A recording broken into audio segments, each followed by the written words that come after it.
Judith Shamala is with us on the other side of the studio. Just to quickly switch on over there to get to have a discussion with her. Karibu sana. Thank you. Thank you for making time to be with us this morning.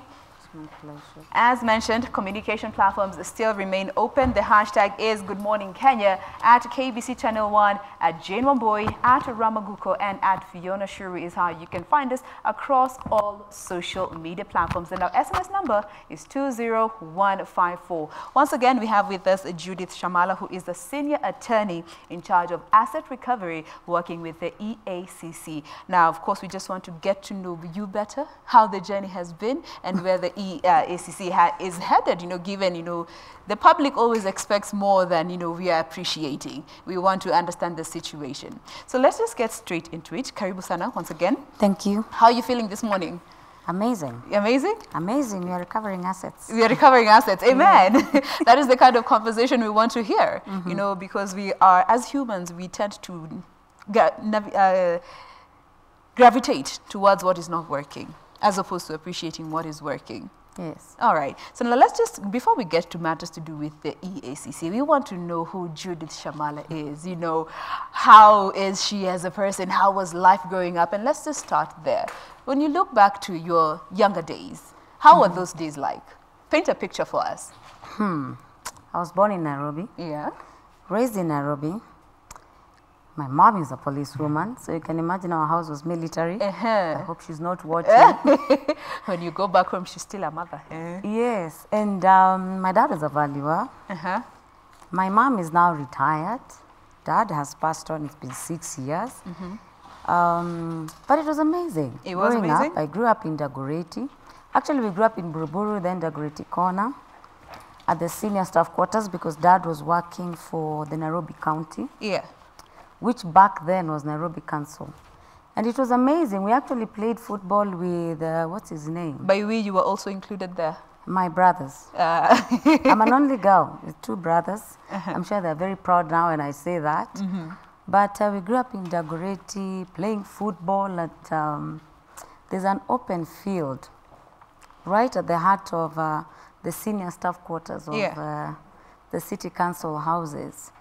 And it was amazing. It was a nice childhood. We went to, I heard you talking about education, quite interesting. Yeah. I went to Uhuru Primary in Jerusalem, you know where Jerusalem is, and then moved to Toy Primary. But when you go to those schools now, we actually feel pained.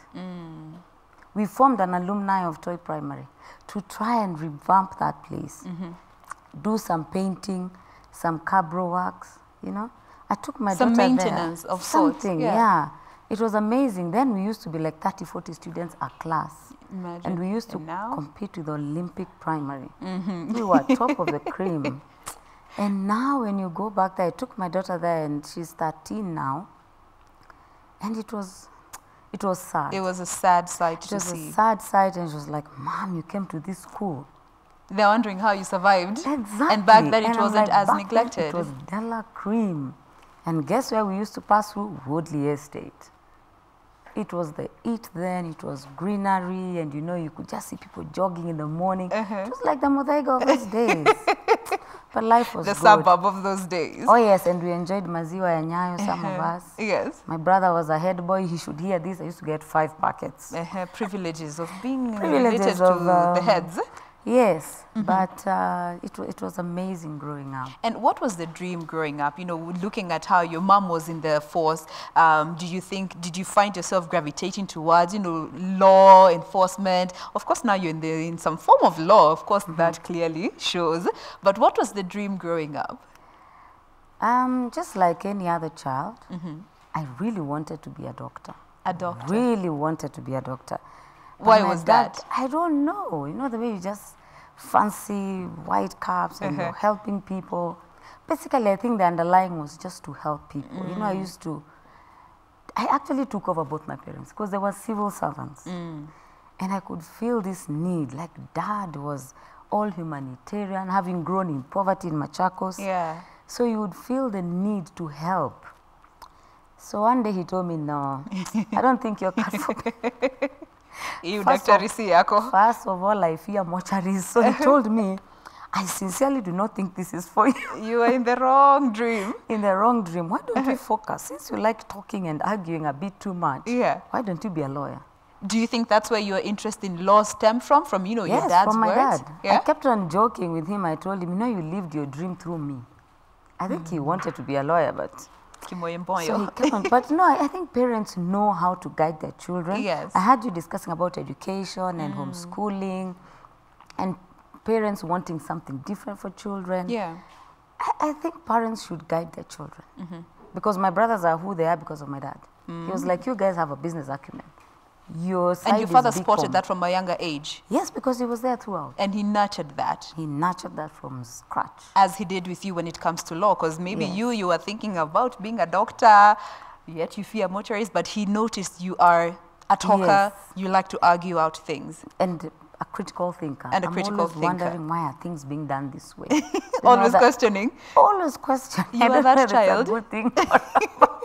I think being a second born, you question a bit too much. Yeah. When you're finding your space in between boys. Yes. Now, at what point do you think you figured now law is the path that I'm going to pursue and pursue it as a career option? I think in Form 3. In high school, Form 3? High school, yeah. That's when he told me, you know what, Judy, please drop this dream of being a doctor. Because my grandfather died then. Yeah. Then he came and picked me from school. Then he told me, let's test this so-called doctor dream of yours. When I was just getting into Chiroma, I just got this, I don't even know, anxiety attack. Do you know, I collapsed. He just told me, now we are done.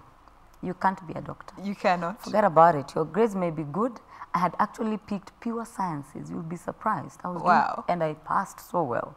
But he told me, not for you. Not for me. Then because I thought this is a bit too much, he took me to Professor Kiamba. That time I think he was the vice chancellor at KU. Yeah. Because they were friends. Then he told me, you know, Judy, yes, you might want to be one thing, but sometimes your spirit leads you elsewhere. Do you want to think about it? Then when I thought about it, I said, why not? I mean, being a lawyer is fun, right? We go to court and argue and... But something funny, I really love litigation. All right. I think Dad spotted it early. He spotted it and he supported that. You know, at this point, I'd just like you to talk to, parents who struggle to understand their children, want to redirect them, and they can clearly see that my child is set to go this way, but you are so hell-bent on redirecting their career paths. Okay, what I would say, well, I'm a young parent. Yeah. But from what you at least have grown up seeing. Grown up seeing. I think the best thing as a parent is first study your children. They are quite different. Judy would be different with Eric. Eric is my elder brother, and Simon. Eric and Simon used to be very good in math. Yeah. Those guys could just not sit in class. They were all over. For me, I was that girl who I wanted to read. I just love books. I'm forever reading. So you must create time. Learn your children, what is it that ticks in them? You'll be able to see. Even from just a home, you know, the way they just carry out themselves. Their personalities show. Yes, you will get it if you spend time with them. And you should be the first form of support. You should be the first one to support. You may want your daughter or son to be an engineer. That's another thing we are seeing. Even a lawyer. The preferred careers. The so-called preferred careers. But your child might want to be an artist of whatever form. Please try and spot that talent early. Nurture it. Nurture it. Nurture it. Yeah. Look at somebody like Bill Gates. They didn't get a degree. I don't even know whether he went back to school to get one. Look at the late Bob Collymore, but look at who they became. Because their parents supported them. What you love, you know, like Branson says, when you put your passion in something, you can grow. I don't even know. In leaps and bounds. It is beyond even the clouds. All right. Yes. Now, after, finishing high school, you now know yourself, you know what you prefer as a person, and it was law. Now, you decide to go down that path. How was law school getting to, we always hear of, I have a few friends who are, when you talk about law school, wanasikianga shule, anatoka, because they say it is intense, it is draining, it requires a lot. How was going through law school for you? You need to be disciplined. Disciplined. Law is a discipline. Yeah. And I don't know why they feel like umechoka. Are they sure that's where they wanted to be? Because you have to study. You have to be a critical thinker. Think on your feet. you know, solutions. For me, it was amazing. You see, for me, I love books. And every other time I wanted to discover something new. Yeah. We have quite a few lawyers in our family. So I was actually in Moi University, and I was living with my cousin who is an advocate in Eldred. Okay. So it was so much fun. And then I was surrounded by so many people who are now judges. You're one of the courtesy few of people my- I've heard saying law school was fun. No, maybe because that's where my passion was. It's Yes. a question of passion. Yeah. What is it that makes you tick? Yeah. And just now we were actually looking at the newspaper. There's this story about some 21 law, they're set to join law school, but they have been denied because of the kind of curriculum they took. You know, they took the IGCSE system of learning, and now they have been refused from joining the Kenya School of Law. How does that make you feel? Wow, I have not read the newspaper, Yeah. but we've been having quite those incidences at the Kenya School of Law. But what I would advise is before somebody even pursues, okay, I don't know, but now, see, that starts at a much later You just stage. had a conversation with yourself there. Yeah, because I was about to say before you go to a particular system, then I Yeah. remembered these kids don't have, like they decide, the parents decide at a much earlier age. You see? Yeah, but probably the parents should be consulting the institutions like medicine, law school, engineering school, architectural, within a certain jurisdiction, as Ram was saying. Because different countries have different criteria. Yeah. Yeah, like I cannot just go and start practicing law in the US, although I've done 15 years here, Imagine. but there is no way I'll go and start. Yeah. No way.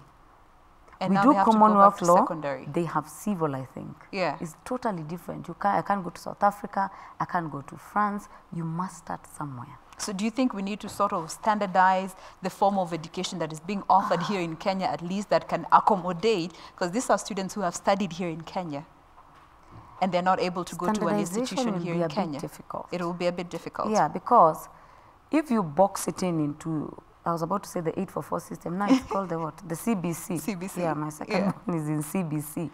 You know, not every parent wants to go through the Kenyan system. There are those who want to go through, I don't know, my niece, I think she went through the Scottish system. Now she's in Edinburgh doing law, but her dream is different. She wants to work for the United Nations and all those. I don't think you can quite standardize. There are those parents who feel comfortable like your friend, Yeah. that they want to homeschool, which is fine.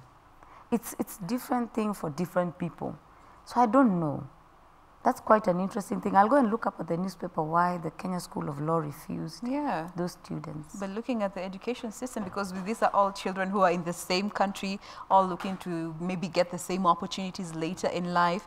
And, you know, the parents maybe have decided, I will homeschool mine, this one will do Yeah, IGCSE, this one will do the CBC, true. and all the different curriculums that are there. Now, coming back to your journey, you enjoyed law school, you did get, you went to various institutions to just polish up on your skills. Now, tell us about, you know, that space when you were now coming to join the EACC. How did that even come to be? Mine was quite a journey. Tell Quite us about that. interesting. First, I went and joined private practice. Of course, you're representing. I told you I have this litigation bag. Quite exciting. You're forever in court. You're young. You're winning cases. You're losing some. You're But you feeling don't all give up. nice. No, you don't give up. You don't give up. In life, you just dust yourself and Move on. take a walk. Yes. Then after some time, I decided, you know what, let me give it a shot at the Law Society of Kenya. So I joined them as their senior program officer in charge of their continuing legal education. I did a stint of about 2-3 years. I got bored. I got bored, not because it was a boring job, but because I love litigation. Yeah. You see, for this one, it was more or less like a company secretarial.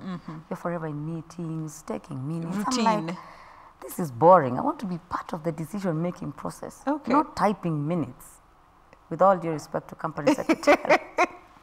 Duly Yeah. noted. Yes. No, I just felt this is not for me. I am not a boardroom person just to sit and I want to be in the action. Guess what? I went to private practice again. Back to private. Back to private. Did about another 3 years and I was like, you know what? I need more. I think I can serve Kenyans better. Just do something. Something different. Make a change. And maybe later I'll exit. But I've been at the for now- EACC from 2011. And here you are still there. I even surprised myself. But it's exciting. EACC gives you space to do different things. From sitting in the table and changing policies about this country. making laws about anti-corruption and all these preventive measures, education, ethics. You know, we are even called. From the legal department, you're called to go and teach public officers. How do you prevent corruption? Educate people, schools. It's quite amazing. I've edited books. It shocks me. Law books? Not law books. Necessarily. You see, in our education department, there are those books that we publish for children from the most basic. It's called the what? The early learning. Early learning stage. Like Ben knows Jane, you know, and Ben took Jane's sweater. It's about ethics, inculcating values, your Article 10 values into a child. That is the only way you're going to make a difference in this country. From when they're young. Not people like us. Yeah. You know, they say you actually, when you try to bend an old tree, what happens? It breaks. Samaki mkunji angali mbichi. Exactly. Now, over the years, you have grown in the ranks. You're now the senior attorney in charge of asset recovery. What does that position mean? What does it entail? What is in your capacity as in charge of asset recovery as the senior attorney? I actually do a lot, from policy guiding. Simplified for our viewers. And not policy in that technical of commissioners, but within the legal circle, the legal department.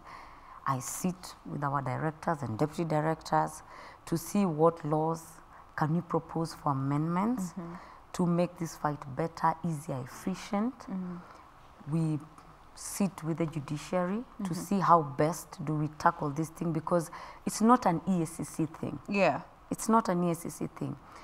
It's about the judiciary. It is about the DPP, because other than asset recovery in the civil process, we also have the criminal aspect of it. We sit with investigators. We build each other. I mean, how best and how efficient can we carry out our investigations to get where we are? We sit with the ethics department. You know, we come up with, you know, now like we have this mandate under the chapter 6. It is so wide that we are the ones in charge of the Leadership and Integrity Act. Now we have the conflict of interest bill coming up. Still, there's a debate under BBI and I ask guys whether it will come to the EACC or there's need to form another commission, the Ethics and Integrity Commission. Still a debate. We are not yet there. We consult with the Attorney General. We sit under the multi-agency team with our CEO. There's quite a lot that we do. I still go to court to recover assets. Yes. Yeah. Now, for, you know, that is basically a wrap brief of what your office at least does. But for some of our viewers, they might be wondering, okay, the Ethics and Anti-Corruption Commission, I hear of it, but I don't really understand what they do. So maybe we could start there with the mandate and the role of the EACC here in Kenya. Wow. Okay, first with the mandate. Yes. We are the only body in statute that is mandated to fight, prevent corruption. Okay. So now under that mandate, we have different directorates. We have the education directorate, we have the prevention aspect, we have the investigation aspect, which is so huge because we investigate everything corruption. Cuts across the country. And economic crime. Yeah. We have the legal department, which works hand in hand with all of them, but quite closely with the investigation directorate. First, because of the reports that go to the DPP under the criminal ambit, and we have the civil process where we are under statute, we are mandated to recover stolen assets, to defend the commission. Of course, the commission will be taken to court now and then. And we have the ethics directorate, which is very key because of the chapter 6 mandate. Yes. So that is, in brief, the mandate of the EACC. Widely speaking, yes. Widely speaking. Yes, that's a mandate. All right. Now, understanding now when getting down to work, now moving from paper to actual groundwork, the role that the EACC takes on when it comes to some of these grand corruption cases that we have seen as a good example. I don't know what exactly you want me to speak about, but once somebody makes a report, it can be anonymous, by the way, Kenyans should know. It can be anonymous through our email, through our website. You can even come with documents and an allegation. Please just drop them at the commission. So we pick it up. We have systems to make sure that first, the commission is not abused, because we must appreciate that, one, people can settle scores through the EACC. And especially across board now when we have politicians and public officers, somebody who doesn't want you to get promoted. So we have those systems, and we make sure, and the mechanisms, that we are not abused. So we pick it up at the report center. We have the evaluation committee. Is it worth to look into this? To look into it, yeah. Into this thing. Do we put good money? Because, you know, we get money from the consolidated fund, which is public taxes money, taxpayers' money, and put it in something that has no legs, has no, you know. So we sift them at that point. Then now they are elevated to the investigations. We have what you call the financial investigations. We have the asset tracing. Okay. Where does it fit? So it's rerouted depending on the committee's recommendation. And from there, it normally starts like a wide investigation. But at some juncture, it can split. Where you have a report is done with preferring charges, recommending charges that people are charged. Maybe money has been stolen, procurement procedures have not been followed. You know, you may not lose any money, but procedures were never followed. Still, that's an offense. Okay. And again, they can reroute to asset tracing for purposes of recovering property that has been stolen, money, land, all those things. All right. Yes. And you had mentioned that, you know, there are those who can be able to report anonymously because not everyone could be bold enough to walk into the EACC offices and report a crime. And maybe what other options are there when it comes to reporting cases of corruption or graft that our citizens could always take on if they are in cases where they find themselves, these cases are happening? We have the website. I don't know. Every time we say that, we are told not every Kenyan can afford to go to the internet, but I think now it has become cheaper. Yeah. Yeah, we have our website. That's the EACC website. The minute you just go to Google and type EACC, boom, it comes. Yeah. So when you go through that website, there's an email provided for anonymous. There's a system where you can just log in, very friendly to the public. I think we have a toll-free line where you can call. To report cases of corruption. Yeah. But as I told you, to avoid abuse, you can just attach 1 or 2, 3 things. But mostly the ones evidence in most cases? Yeah, even a document or 2. To back your claim? To back your claim. Because you see, if you just report something and leave it and at there's that, nothing, we don't know where to start. But if it's, let's say, Ministry of Health, just an example, so that they don't take me out of context, but yes, just Ministry of Health. Yeah. And then maybe there's a deal going down and you want it stopped, and maybe there's a contract where people are using money to be bribed, or a procurement that is being, you know, the process is being fasted like NYS. You can actually call the toll line and you say, tomorrow something is going down. Please come and stop it. It will be stopped. Yes. Before it happens. That heads up, it will be stopped. So it's not just about reporting a crime and leaving it at that and leaving you guys on a wild goose chase. No.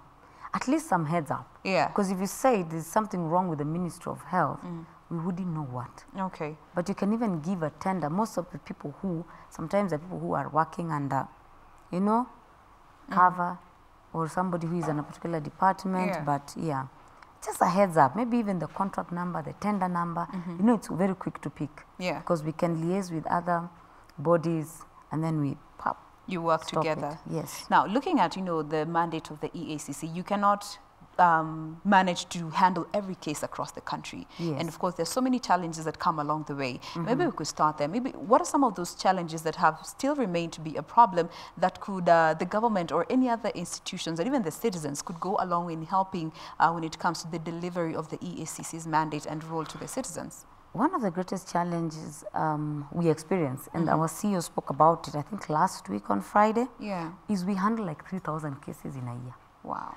Everybody reports everything to the EACC. And this is inclusive of the backlog that has built over, or these are new cases? cases? We're actually dealing with backlog very well. Yeah. Yes, because of the alternative dispute resolution mechanism and the plea bargaining that was brought in by the DPP. But just to go back so that we don't deviate, you know, we receive so much, so much. Immediately you receive it, at that evaluation process, committee is where you sift them. Is it a CAJ thing, the Commission of Administrative Justice? Is it something the DCI can help in so that we reduce the backlog? Because, you know, recently there's a court that said that the DCI actually can investigate economic crime. Some of this, yeah. Yeah, and it can help, even under the multi-agency team, which is, we are so many agencies, there's law enforcement agencies. we actually distribute them. Is it a KRA thing? Many people don't know that. I mean, we don't have that mandate to start investigating tax issues. It's preserve of the Kenya Revenue Authority, but we work hand in hand. If our mandates are overlapping, if there's a corruption matter and there's a tax matter, we do both of us under the multi-agency. So we start rerouting these cases. Is it to the DCI? Is it to the KRA? Is it to the ombudsman? Yeah. So that we reduce the influx, because it is quite a lot. Yeah. So that first level, or on receiving cases needs to be further refined to help when it comes to just knowing which case goes where. If this is an EACC case, let it go to EACC, then you'll determine who will handle it. So that needs to be polished up. That needs to be polished up, and for Kenyans to just basically understand what is our core mandate. But we're not locking anybody out, because sometimes you can come and report, and when we go through at face value, it may look like, but when you dig deeper, it can unearth something else. Yes. So does that maybe now lead to the fact that, maybe public awareness could also be a problem in, helping the public understand what really the EACC does and all these other agencies that work together to help in this fight against graft? I think we can improve on that. Yeah. On public awareness. We do it. We do it in schools, like I said, through the integrity clubs, in our preventive, through our preventive directorate, our ethics, we go out there. But in the common mwananchi down here at grass level, I think maybe we can improve on the public awareness, because we are, of course, we're not 100%, but that would go deeper into, you take people through what is it that we do they understand? We actually do try, but I think we will have to do much better. We have to do much better. Yeah, but I think because of the influx of the cases that we see, we need to do much more. We need to do better. Yeah. Now, it's not always doom and gloom, because, as humans, we tend to gravitate to the negative, as I had mentioned, but also looking on the other side of the EACC, there's so many success cases that maybe might not have gotten the necessary media attention that they so deserve. So we tend to think maybe EACC is not doing enough when it comes to this war against graft. So maybe now that you are here, you could tell us a bit some of the success cases that have actually, especially when it comes to asset recovery, because that is an area that not much has been spoken about. Maybe so that people can understand. Yeah. For the longest, Kenyans have been so crying out for convictions. That was also our strategy a few years ago. Yeah. And people want to see blood, Want to see so somebody is going in Yeah. for 10 years. But we forgot one thing. Where is the benefit? If they're going in, where's the money? Where is the money? Take an example. I'm put in for 10 years. Not even 10, because we never get to that 10. We see 5, we see 3. And it's not the wish of the court. Yeah. They are guided by a certain statute. So you go in for 4 years, but I have $1 billion in my account. Somewhere stuck. By the time I'm leaving, can you imagine how much that thing will have earned interest? A lot. I'll be whistling. I'll just go. Do your behave time in so peace. well. Actually, I'll behave very well.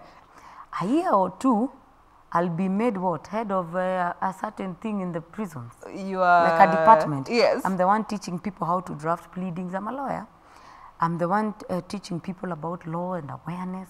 In another 2, I'll be pardoned. For good behavior. For good behavior.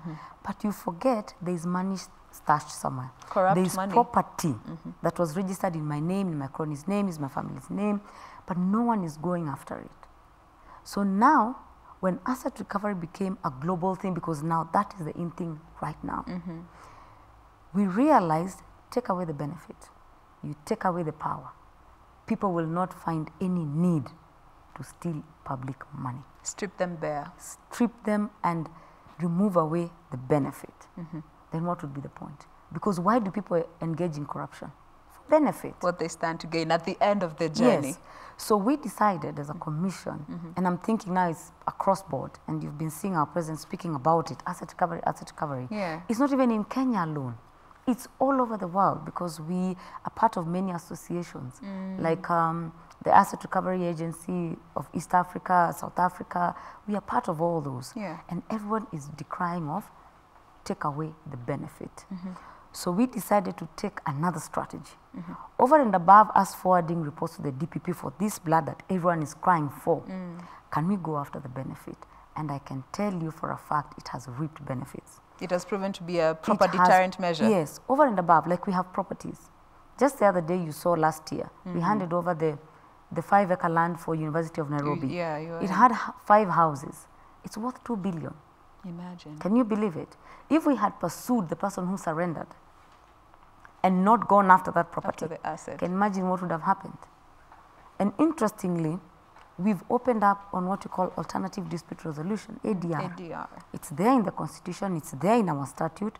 We negotiate out of court. Why do we do that? One, we've realized matters are taking a bit too long. We cannot even fault the judiciary because of capacity, Yeah. right? They need resources to run. They may not have enough magistrates, they may not have enough judges. Like we engaged them in 2015 and there was a division that was set up specifically for economic crime and corruption matters. It's called the Anti-Corruption and Economic Crime Division.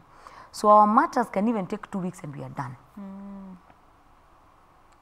Now, if somebody wants to come and return the property, of course we will have a sit down.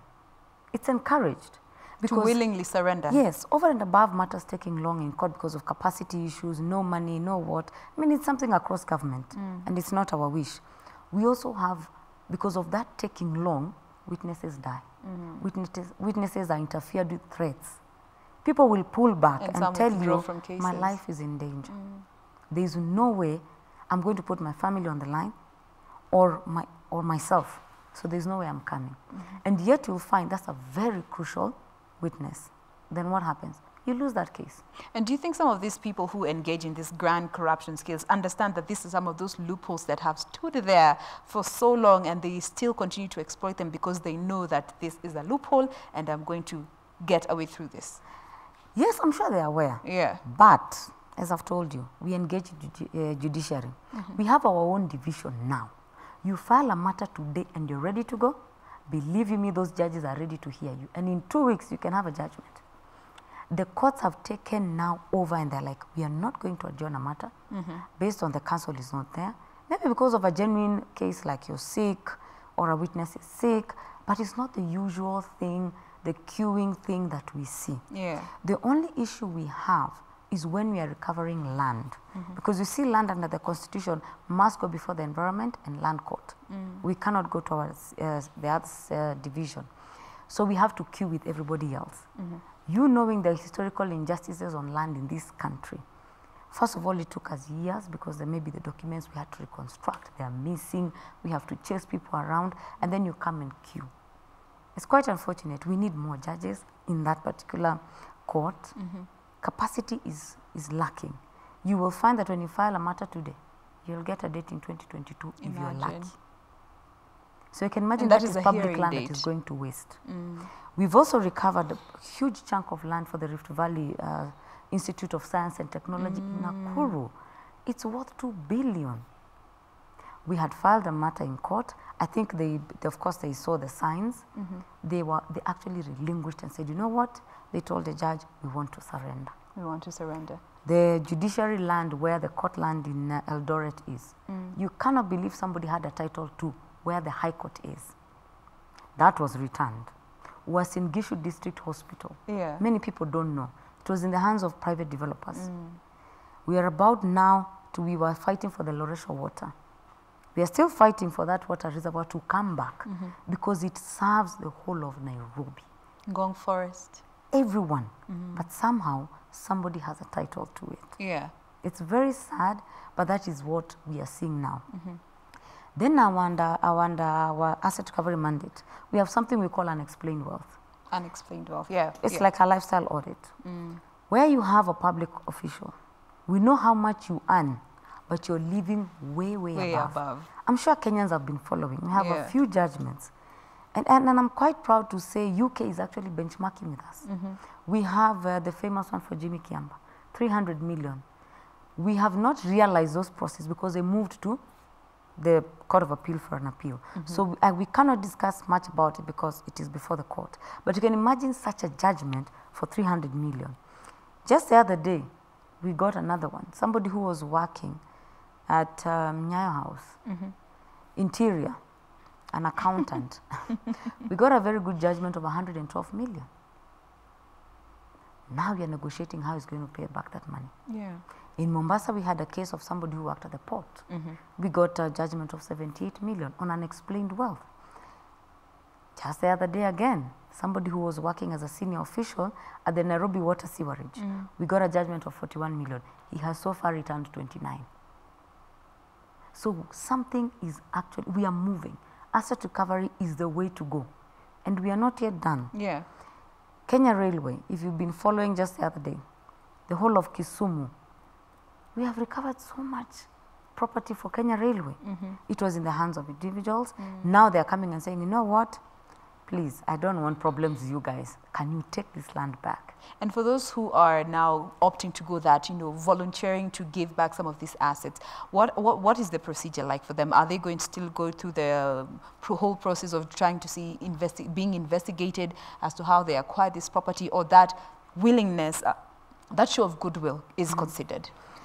You see, for you to negotiate, we must have done an investigation. We cannot just wake up and say, Wamboi, the property that you're living in is public land. No. People have rights also. Yeah. So we have to go through the whole hog of investigations. We first get the evidence that you actually are sitting on public land. We write a demand letter. We go through the civil process. We will do a demand letter and tell you, because first of all, you'll have been involved in the investigations. Yeah. You also have a right to be heard. So we do our own. And you're innocent until proven guilty. Oh, yes. We call you. And we ask you, so how did you come across, or how did you have this property registered under your name? So you'll give us the side of the story. Sometimes even it was maybe a gift. So you're like, okay, before we go far, really, do you really want to fight? And some even say before we even go all the way to court, they say, no, just take it. Yeah. I was a public servant. Not worth it. Like the one for University of Nairobi, it was such a case. It was actually a gift. A gift. From a former head of state, because the person served as a brigadier in the army. And he was like, you know what, Judy, I'm old. It was a gift. It's not worth the whole effort. It's not worth it. If it's public property, it's public property. I didn't know. So he just gives it back. So we investigate, we call you, we hear the side of the story, we give you time. Do you want us to go through the full hog of going to court? There are those who tell us, let's meet in court. Like the Woodley case. Yeah. Ooh. We had filed 103 applications to preserve Woodley houses. We only filed 52 because the rest were surrendering. They're like, you know what, it's not even worth it. We didn't even know that it is public property. You can take it. We thought we had bought. And that is highly encouraged. And it's highly encouraged, please. It saves on resources, time. Yes, because we use your tax money to file these cases, to investigate. So if people would come forward and say, you know what, I actually realized I was given property that belongs to Kenya Railway, Ministry of Housing, like we have a few prison houses in Machakos that are in the hands of private individuals, and some are returning. They're like, we didn't know it was prison land, so take it and run away with it. So for Woodley, the 52 decided to fight in court. And the court just said, we have to get one primary suit to find out whether the city council really had any interest to pass. Because you cannot just sell if you don't own something and the procedures are not followed. And I was very happy when the Environment and Land Court just pronounced and said, procedure was never followed. This is public property. We don't even know who arrived at the premium, the stand premium amount. Somebody just slept and woke up and said 1 million. Can you believe it's actually worth 20 million per house now? Imagine. It's crazy. People just dish out public land and public property like it's their mothers. And maybe you could paint a picture on, the impact that graft has on the economy of the country. Big time. Big time. If you go to researches that have been done, I think we lose billions. In dollars, for that matter. In dollars. Because, first of all, the effect of corruption in a certain country, you are just simply not going to get any investors coming here. Because corruption is like a wheel.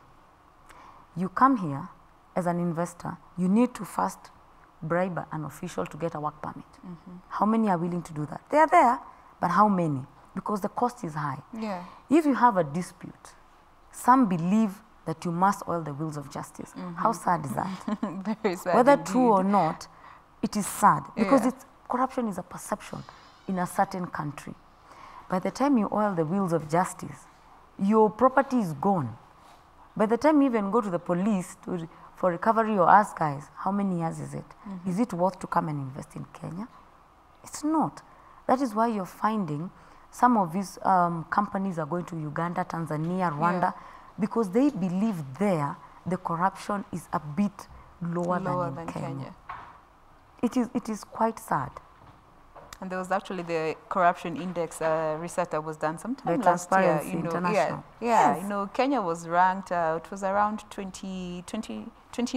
Yes. And that is when the lower you go, the worse it is. The higher you go, the higher you go, the better it is. And we were at 29, and Tanzania and Uganda were ahead of us.